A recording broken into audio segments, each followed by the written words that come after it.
see breakups. I was just around the way and saw a sparkle on All your face. right, guys. Welcome back to another episode of Target Talk.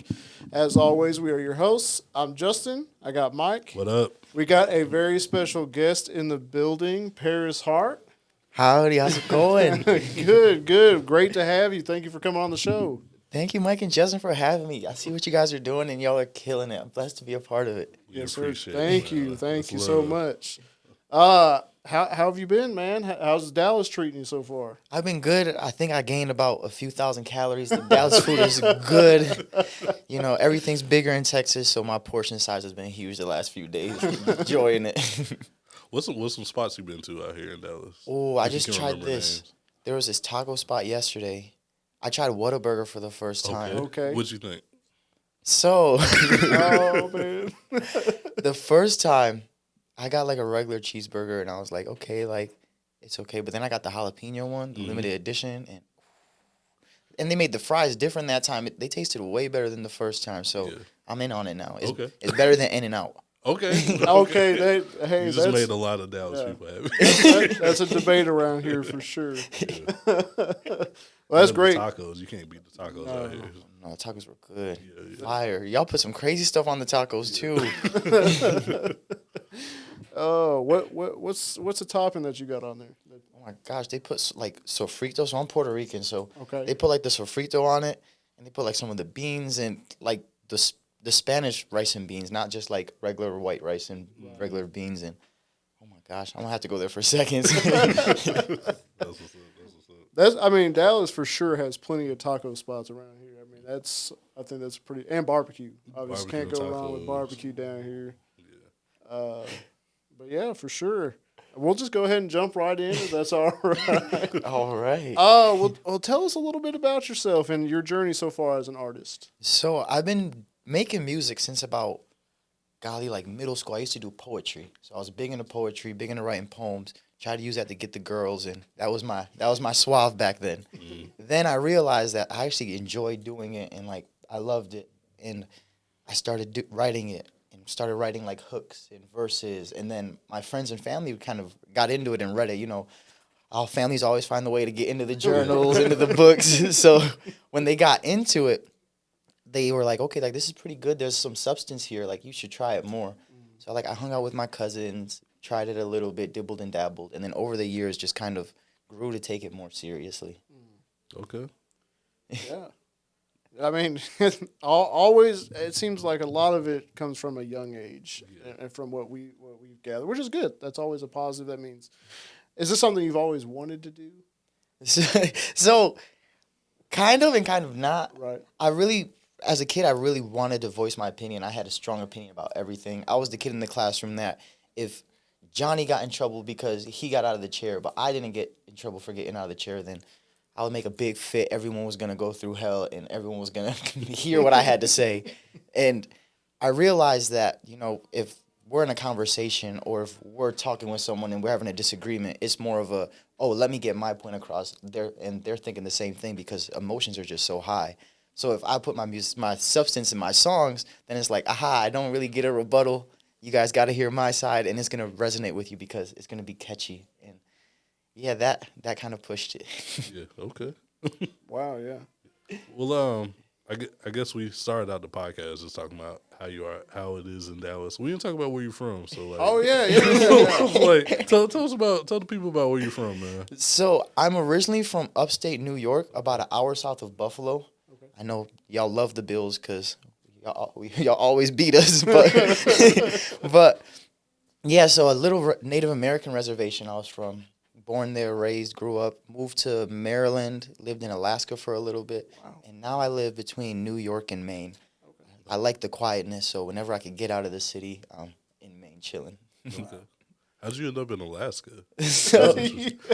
So before I got into music, or like before music started making money and started providing, I was a travel CNA. Okay. So they kind of pay for you to travel, pay for you to work. So they asked, like, where do you want to live? And I was like, screw it, Alaska if y'all are going to cover it. And went out to Alaska for a few months and loved it.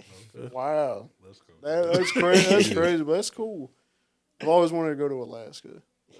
It's it's a different vibe. The people there are some of the most friendly people you'll ever meet, and the food isn't is good. I mean, so at the McDonald's you could get like moose burgers, like bison burgers, like it's pretty funky out there. Yeah. And the food just doesn't taste as fresh. It's good, but compared to like being down here, you could get stuff from the farms quicker. You could definitely taste it. That makes sense. Yeah. What's the music scene out there in Alaska? It's Who's popping? it's interesting. There's not really like a crazy big music scene, but it's like a super underground music scene. So it's like if you go downtown, I think it's Mammoth Music. They're a guitar shop down there, and they are like the middle ground to like any rock concerts, any hip hop, anything that's coming through the town. They're kind of the middle of it. And for performers, a lot of performers don't go. I think when I was there, it was like 3 years ago, and Bubba Sparks was the big attraction coming. Okay. So it was interesting. So Miss New Booty was going crazy. Oh, That's crazy. wow. So you mentioned the Buffalo Bills. You're a Bills fan? Unfortunately, I am a Bills fan. We haven't been doing the best lately, but this year we see some promise. My dad's a Jets fan, so growing up there was always the back and forth of like Bills, Jets, and some years I just took the team that won more. Yeah, the Bills The Bills looking good this year. they're looking good. The Jets looking a little questionable. Yeah. So. I don't know this whole Aaron Rodgers situation, but Yeah, right.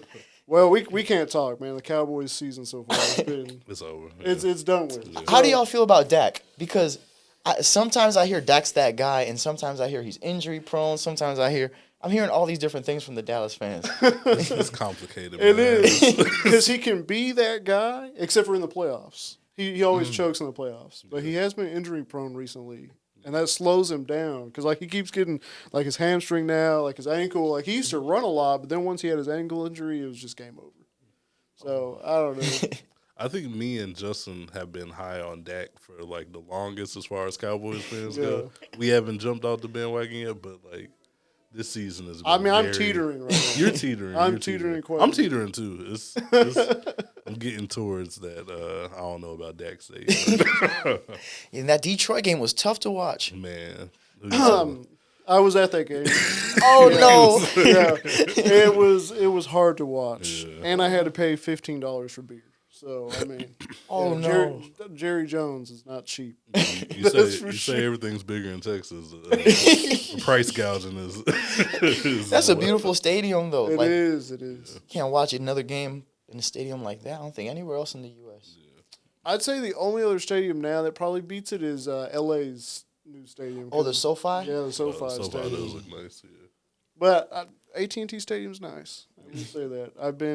I've been lucky to go a few times, and the last 2 games I've been to have been terrible. It's okay. It's okay. But back to you. Let's focus on what you got. Like you said, you have a very diverse background. How do you think that influences your sound or why you create? So, yeah, my background's kind of interesting.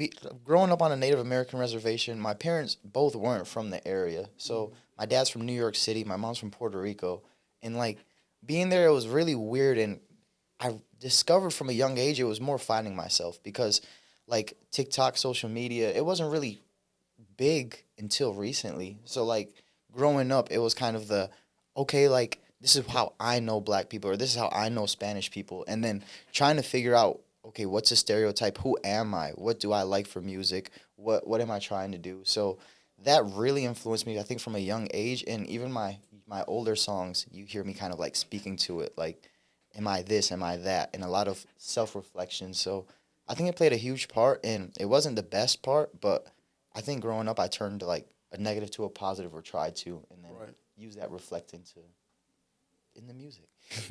What was it like growing up on the Indian Reserve?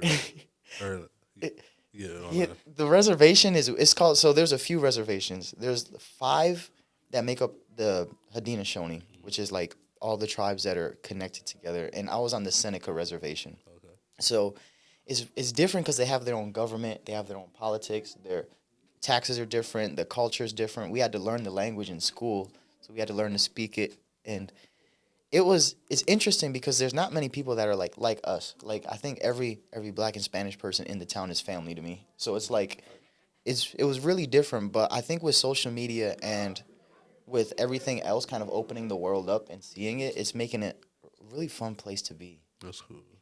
Wow, yeah, yeah, for sure. Do you ever go back out there? Yeah, I was actually back there 2 months ago, seeing family. My parents still live out there, Oh, okay. so Okay. I went to go see them. Went to go see some cousins, and went to go reminisce a little bit. That's what's up.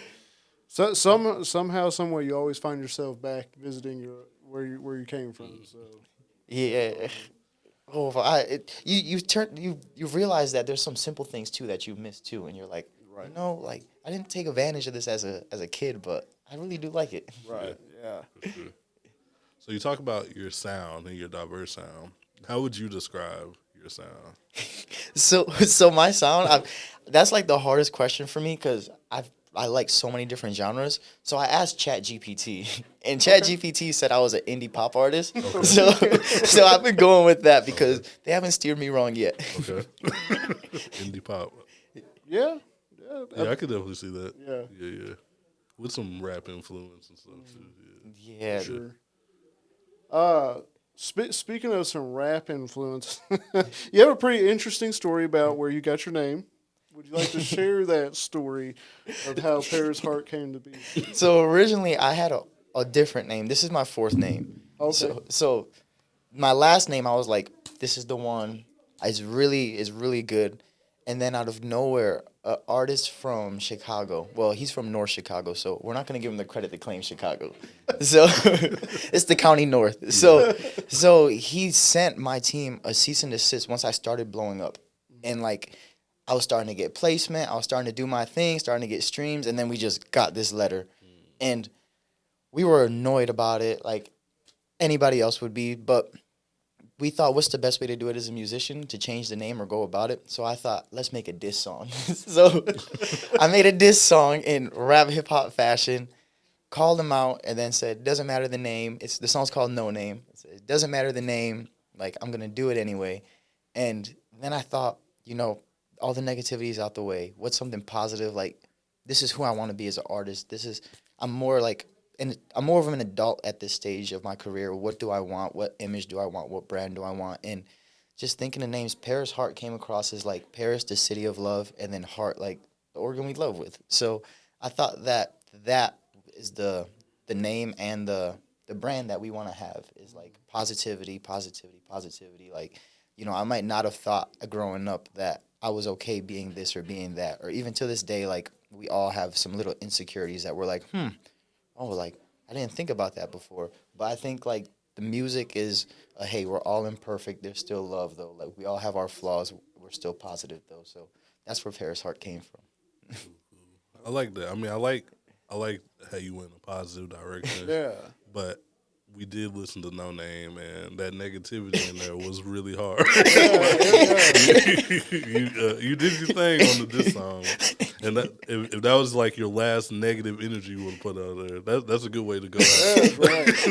A little exclamation point. Yeah, a little exclamation point. Yeah, you did your thing.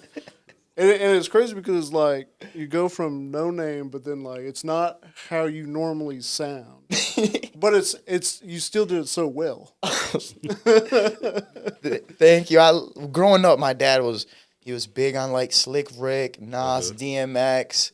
Oh my gosh, we had Slim Thug playing. There's so many artists that we had, and my dad he loves rap, hip hop, loves everything. So he'll tell me like, okay, don't just listen to New York, listen to West Coast, listen to Texas, listen to Louisiana, listen to Florida, Atlanta.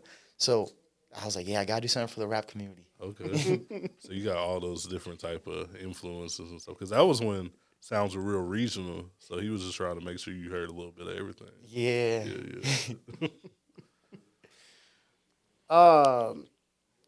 You are in Dallas. You were here for a festival, right? How was that? How was performing that? It was fun. There's so many great artists that they got for the lineup. The festival's yesterday, today, and tomorrow. In the morning, it's like a conference. So it's a bunch of music personnel, like label people, all the industry people. And then at night, it turns into a festival. So they got a lot of acts from around the country, but the Dallas Houston acts, they're killing it. And the thing I like about y'all is Dallas Houston Fort Worth, like y'all get it done. Like y'all get it done, and that's a big kudos to y'all.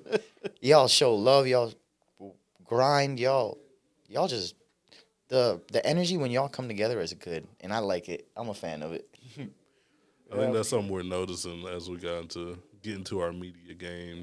Like this is a lot of community out here in Dallas, and a lot of hard working people out here for sure. Yeah. Heck yeah, and especially in entertainment too. Like Yeah. a lot of cities you go to, people are like, oh, like I'm doing well, so I don't got to show love to somebody else, or it's like I'm hot right now, so I'm too cool. But like the Texas scene is like, at least the Dallas Fort Worth Houston is. Y'all show love and pour into each other, and I love that.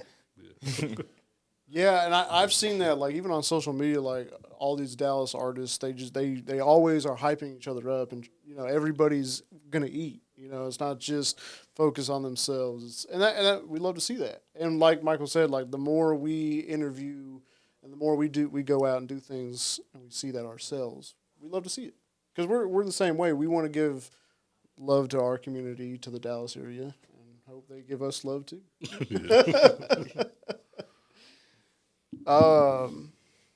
What goes into putting a Paris Heart set together? Oh, so the Paris Heart set is like pretty basic right now. Okay. So it's just me and Mike and occasionally a DJ, depending on how big the venue is. If it's more intimate, then I'll go up there and I'll have the tracks playing. But if it's something a little bit bigger and there's more crowd work, someone else will come. But we're going to be working with a band soon, getting a band, a DJ, bass player, guitar player. We're going to start practicing next month in the middle of December and try to make the show a little bit more amped up for everybody to enjoy. Okay. Yeah, I think a live band that's gonna enhance it a lot. Yeah. What was the reaction like when you performed last night? Yeah, last night. It was fun. I like it because, so I'm still I'm still newer to the scene. Okay. So I like performing because whenever I perform, people always come in. So like at the beginning of the set, it might be like not that many people, and then like as soon as I hit my second song or my third song, you just see the crowd start piling up to the door trying to see what's there. So I like that because I'm still kind of new. I'm still got the underdog story. So from the beginning of the set, if there's like 30 people to the end, if there's over 100, it's like like we're doing it. Yeah, right. For sure. What other cities have you been to besides here to perform at? I performed in Launch. The people that are having this conference, they had me in Lancaster. I performed that. I performed in New York City. In a few days, I'm going to be releasing news. I'm going to be performing at another festival in Long Island. Okay. So everyone be on the lookout for that. Okay. And yeah, I think the whole performing thing's new to me. I like watching some of these guys too because they kind of got their stuff together. And I can say, okay, I like that. I don't like that. And yeah, just trying to learn how to do it well. Right, yeah. Is there anybody other than like the people you're watching, or like, like any big celebrities or performers that you like to take from? Yeah, I like Travis, what he's doing. Oh, He's yeah. killing it. His concerts are like, it doesn't matter how big the crowd is. They feel so intimate, like it's person to person. It doesn't feel like I'm the person on stage singing to a crowd. It's like this person's involved. I'm talking to that person. I have this person that's on the big screen. Like it's a real big community event, and I like that. Yeah. Travis is definitely one of the top performers right now. So Oh, without a doubt. if you can take anything from him, then you all right. He goes crazy. Yeah.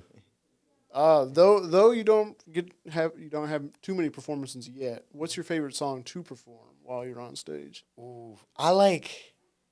That's tough. I have to say probably Gnarly. Okay. Gnarly's really fun. I like the kind of the way I play into it because the da da da da da. I'm like, I don't care, whatever's happening. Like that song's just fun and free. So I like singing that song. Probably is a good one.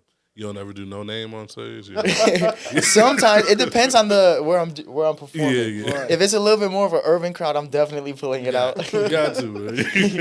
It's fun. I like it. It like, oh my gosh! After we dropped it, we did a little outside event, like in an urban area. in Brooklyn and New York, and it was fun. It was Yeah. that was the place for it. But some places aren't really. They're more into the pop stuff. You definitely gotta feel the crowd, see how they're feeling. For real. Now, would you ever play in Chicago? No, I'm just kidding. Just kidding. I probably need a bunch of people with Yeah, me. yeah, for sure, for sure. Definitely need the game. If he's tied in, because he is from the county from the north. Oh yeah, he ain't real Chicago. Yeah, Bro. man. Oh, that's funny. So like, when you're making music, what's your creative process like? So I have really big on being in like the right headspace, and I think that's the most important thing. Like, I mean, you guys understand if you come in here with the attitude of like, oh, it's rainy, it's not a good day, and you kind of let life take its course, then you don't feel like the best work is done. So just being a human, realizing that there's times where I feel upset or I don't want to do it, just kind of pushing and motivating myself to get to that point. And then once I'm there, I'll just write only like half a song. So I'll write like 12 half songs, and then I'll be done for the week Yeah. or done for the day, no matter how, like, just depends on how long. And then after that's done, I'll go and listen to the songs again. I'll kind of tweak some lines, change some things, and then I'll send them all to my engineer and be like, okay, this is the next batch of 12. These are my favorite, or I'll say, what's your favorite 4? He'll tell me, and then I'll say, okay, these are my favorite 4. We usually have some that intersect and some that don't. And then we'll talk about the stories of the songs, what we see happening. And then after that, we'll go to the studio, and then in the studio, I'll write the other half of the song because I'll be motivated again. Like, okay, I don't want to waste AJ's time. I don't want to waste anybody else's studio time. Like, let's get it done. And then I'll write the second half of the song, and we'll get it done. Yeah, for sure. Very efficient. Yeah. Once you're in the studio, does it take you long to finish writing out the song, or is it pretty quick? So I'll usually record what I have written. Like if it's a verse and a chorus, a bridge, whatever I have, I'll record it, and then AJ will start mixing it, or he'll be like, okay, like what's the story of the song? What are you trying to convey? Okay, for the second verse, what do you want to, like, if, for example, I'll say gnarly. For gnarly, he'll say, okay, like the first whole half of the song is you talking about you're at a party, the girl that you see, you want more from her. Okay, what's the point of view for the second verse? We already gave this point of view. What's a different point of view that's unique or that we could change or add? And then I'll sit with it and I'll say, oh, let's do that. And I'll just try writing as fast as I can. Okay. Yeah. I'm big on like in the moment. Live in the moment, but not for the moment. Yeah, for sure. That's good. And it sounds like you got a producer who's like locked in with you too. Oh, yeah. Who knows you pretty well. Yeah, it's every musician out there, just make sure you have a team that like you're comfortable with, because it's kind of like a tough process to peel off skin and be like, this is who I am, this is my emotions in a track. If you have a producer, an engineer, and people around you that make it feel okay and that it's that you guys both want the best for the song, it makes it really easy to get it done. So it's all about the team at the end of the day. Yeah, for sure. And I feel like you said, having a good team just like helps you be better, I guess, rather than just someone who's just there. Like as long as they're engaged, like your producer is, he's like helping you. It's all good. And it makes you comfortable. Comfortable, Like, yeah. and you just you can trust them. You just go in there. They give you advice and you'll actually listen. If you trust them, you're gonna listen to them. So. For real. And it's like the vibes are there, because it's like, I bet you so many people want to like work with y'all and do what y'all are doing, but if y'all bring a third person, it's like, oh, I got to get the personality. Like, Justin and Mike already know what you're like. Right. Y'all got it down, locked, packed, producing, and it's like, why bring someone else in if the comfortability is there and the environment's fun? Yeah, Right. that's very important. Yeah, it helps. Me and Mike, we've known each other for 10 plus years. Yeah. So, and the vibe that we work well together. So I couldn't see us having anybody else unless they fit a specific vibe, but we vibe together pretty well. Yeah, for sure. I think we play off each other. Yeah, there you go. What are some of your musical influences that you have? Ooh. So they tend to vary. I'll go through like seasons. So through a season, I'll listen to like 4 or 5 different artists. Right. I'm big on the songs that are coming out. So like every time a new album drops, I'll try to listen to all of them. It sounds kind of crazy, but I'll put like a TikTok video for everyone to see. Like, these are the new albums that came out this week, and then I'll go through them and listen. This past week I've been listening to a lot of the Tyler the Creator album. The Cure dropped a good album too, and I want to say their name is Life and Simmel. Those are like four of the bands I've been listening to, and then I'll always get into my Goo Goo Dolls band and my Ray Evans bag too, because Ray Evans, he's the town I'm from doesn't have a lot of people, Right. so he's from there, and he wrote Silent Night. Oh, okay. Okay. Yeah. So yeah, so and no one knows who he is. They know the song, but Right. I've never even thought about who wrote that. It just existed one day. for real, saw it in Elf. You're right. Exactly. So I try to listen to those guys, and I like that it keeps me kind of rooted, because there's so many new sounds coming out, but it's like that's kind of my home base. Okay. I can't let you just like casually say you listen to every album that comes out on Friday and not talk about that. How do you have the time to do that? So throughout the day, whatever I'm doing, I'll just have my headphones in. Okay. And like if I'm cooking, if I'm doing the laundry, if I'm cleaning, if I'm streaming any games, I'll just always have some of the songs playing. And if I'm jogging, and like I really believe that as a musician, or like in anything you do in life, if you really love it, you kind of have to do the research, and you have to keep learning, because like if you don't, the sound kind of gets stagnant. So I try to make an emphasis of like, if I really want to get into music and I really love the process, then I should want to hear what all these other artists are doing, because there's going to be things I like, and there's going to be things that I could see like, oh, well, if they did it like this, let me try to use it like that, and then kind of make it my own. Right. That's true. That's true. Yeah. There's a lot of dedication though, man. I commend that. 'Cause there's albums from artists I love that I haven't listened to yet, just because like I feel like I don't have time. Some of them I can't get through the whole thing. Some of them Okay. I'm like, this isn't my sound. I I can might, tell by Yeah. song 3 at least, like this ain't for me. yeah. Okay. I had that happen to me recently.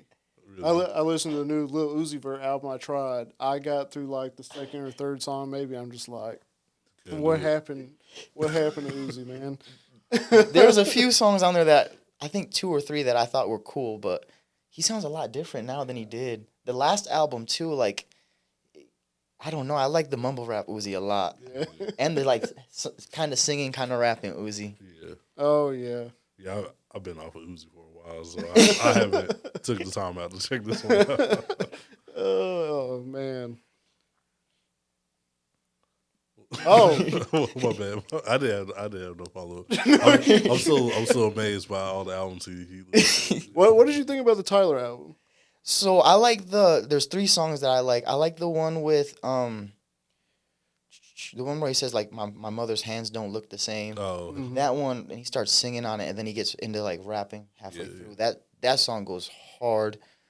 I like the Who Killed You, or I Killed You. yeah. That one's hard. And then he has a third one where I don't know, but it's the second verse. He's like dissing the old rappers, talking about how they're trying to live for an image and they're not really doing it. I can't think of the name of it, but those 3 songs really resonated with me. The rest of the album, it was cool and it was vibey, but those ones stuck out.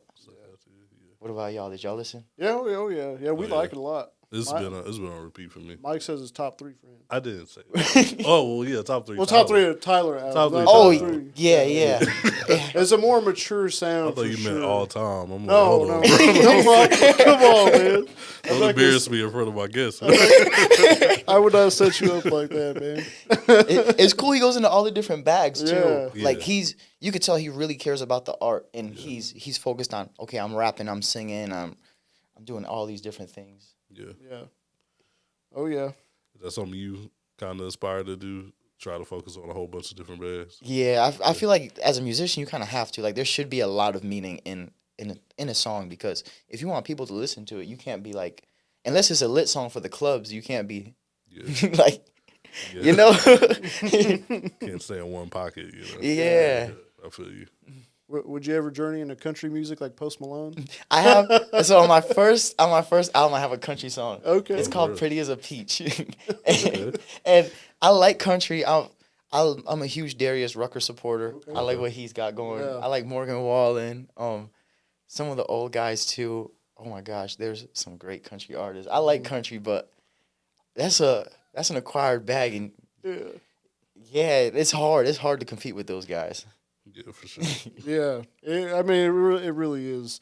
But in Post Malone's case, I'm a big fan. But he even mentioned from when he was younger, he's like, I will make country music one of these days. And I was just like, he did, and it's not bad. It's okay, but go back to what you got. I got a question then. So y'all are from Texas. How do you feel about the Beyonce country album? Honestly, I haven't listened. I haven't really listened to it. I listened to I think she has a song with Post Malone. I was like, let me see what it sounds like. That's I'm pretty like, I heard a lot of mixed reviews about it. Yeah. I've heard mixed reviews. I'm not that into country personally, so it just didn't really interest me to check it out. But he is a I've heard- Beyonce fan. I am Beehive, but not that Beehive. Not that Not country Beehive. Not standing on Twitter. Yeah, no, I'm not saying on Twitter. But yeah, did you listen to it? I listened to it. It was one of those kind of like little Uzi where the songs were cool, but it's just such a different vibe that it was like it's an acquired taste. Right. Yeah. Yeah.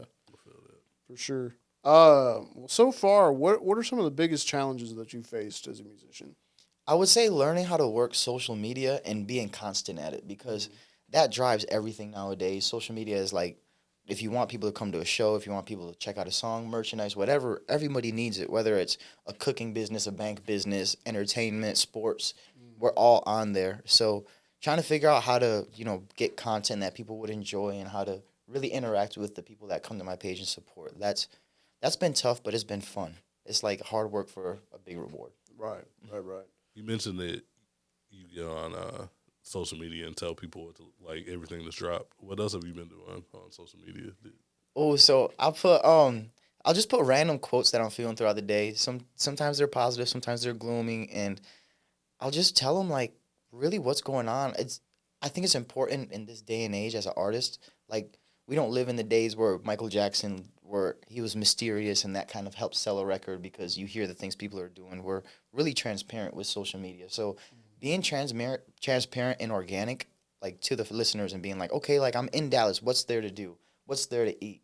What do y'all want to do? Or I'm streaming. I'm playing video games. If any of y'all want to play, hop on. Like come chat and come play with us. So just doing that has been fun, and that's most of my content. Yeah, I think a lot of times, just the fans want to know who you are as a person, and then once they know who you are as a person, they can get invested into your music as well. So you're definitely doing it the right way. Yeah, absolutely. Definitely building a solid fan base, and social media is so huge. Like Very key. especially nowadays, TikTok. I mean, everybody's on TikTok. It's blowing up. So to make content for that is definitely good for sure. And everyone out there listening, if you want to be a musician, you got to push TikTok and YouTube because they pay. They have the creator marketplace, and they can help get money to produce the content. Then as a musician, TikTok's huge because like sounds, like having your sound on TikTok, Yeah. having your song just randomly in people's dancing videos and stuff. Yeah, like that one girl, she got big. I think she made the song Delulu. She got big because a dude in jail was dancing to the song. Oh my god. I think I saw that too. Like, the dude just dancing in the cell. Yep. Yeah, that's so random. And that's the thing, like you don't know how it's gonna blow you up. It's just randomly some dude in prison hears your song, like I vibed to this, and now you popping. For real. It's so strange, but it's fun to see the interactions and the people you can meet. Yeah, It's such a small world. yeah, Yeah, definitely for is. For sure. What message do you want to give to the fans with your art? Like, what's the message? I want everyone out there to know that we're all imperfect. We all have our flaws. I mean, I couldn't say ours. I said ours as W's for the first half of my life. Like, there's a bunch of things that, even though it might look like we're doing good, we're living the life, there's things that we all go through that, could be better. And I want people to know that, like, as humans, that's life. Like, we just got to push through, keep working hard, and just, like, find the simple pleasures to be happy with. Like, take an extra second to go, look at the sun, smell some flowers, go on a walk if you could walk instead of having to take a car or ride a bus, whatever, and just enjoying the simple things and just realizing that we all have our flaws and that it's okay to be just you. Just try to be the best you could be, and no one could judge you for it. Like, I have my flaws and I put it in the songs, but I still wake up trying to be happy. Like, Yeah. that's how we all should be. That's real. That's real. Is there a song that you have that you feel like reflects that vibe? So, depression. I dropped a lot of the darker stuff. Came out for like my original album. So like I have a song Depression, and Silicon Creek I have a song called All My Life. Like all my life I try my best. Like that's a lot of those songs, and the intros and outros for a lot of the projects that we drop.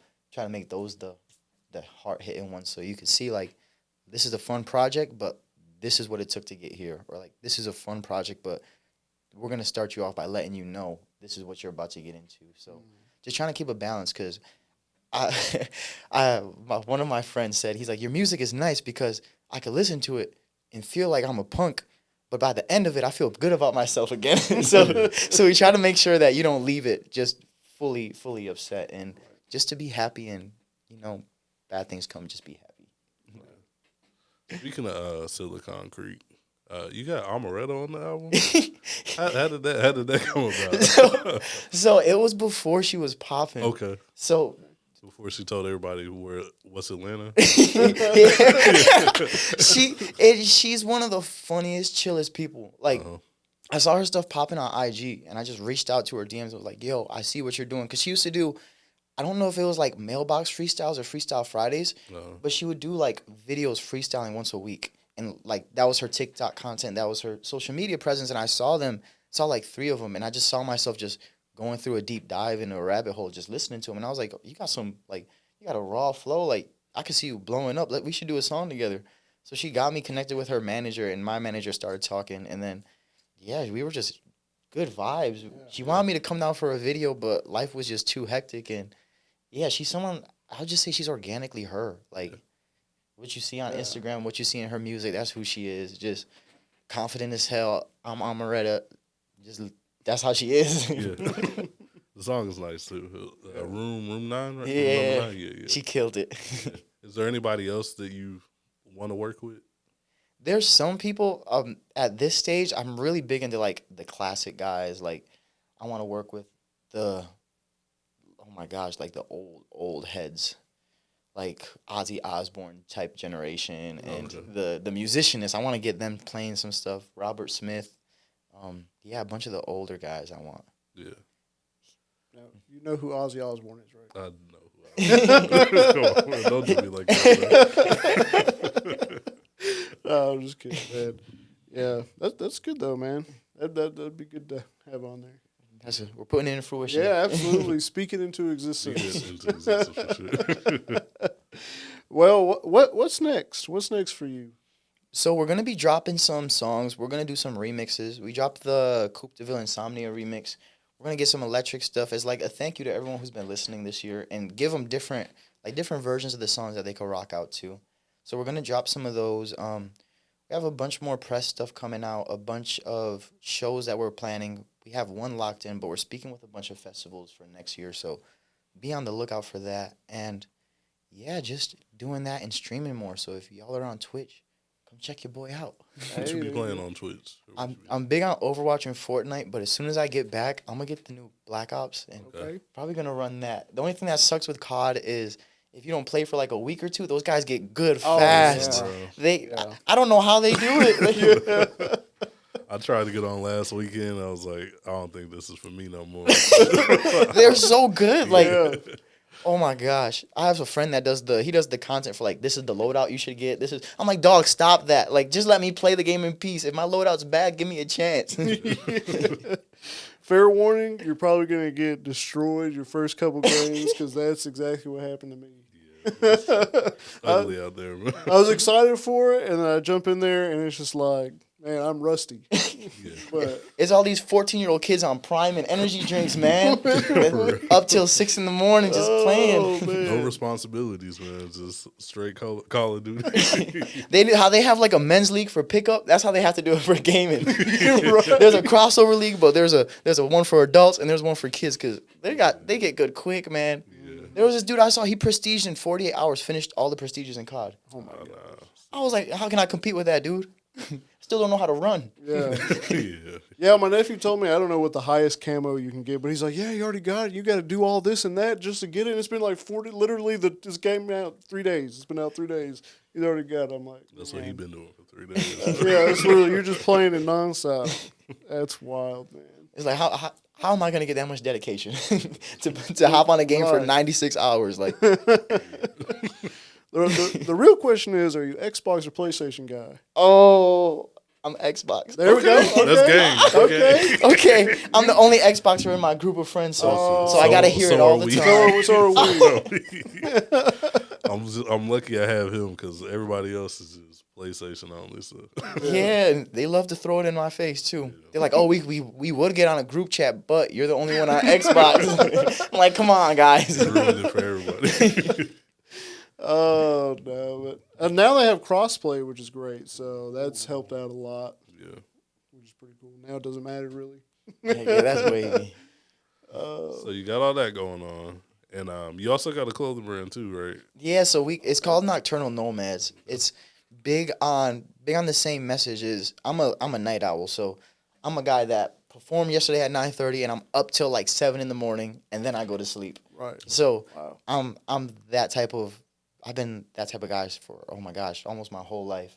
So that brand Nocturnal Nomads was made for like the people that stay up late and think at night, like the chronic overthinkers, the chronic am I a perfectionist, am I this, am I that? And we kind of wanted to build a brand of like community of like, if you see someone wearing this, it's not another clothing brand, it's not another fashion line. It's someone who believes in the message of like, hey, I'm a late night thinker. I'm someone who really wants to conquer the world at 2 a.m.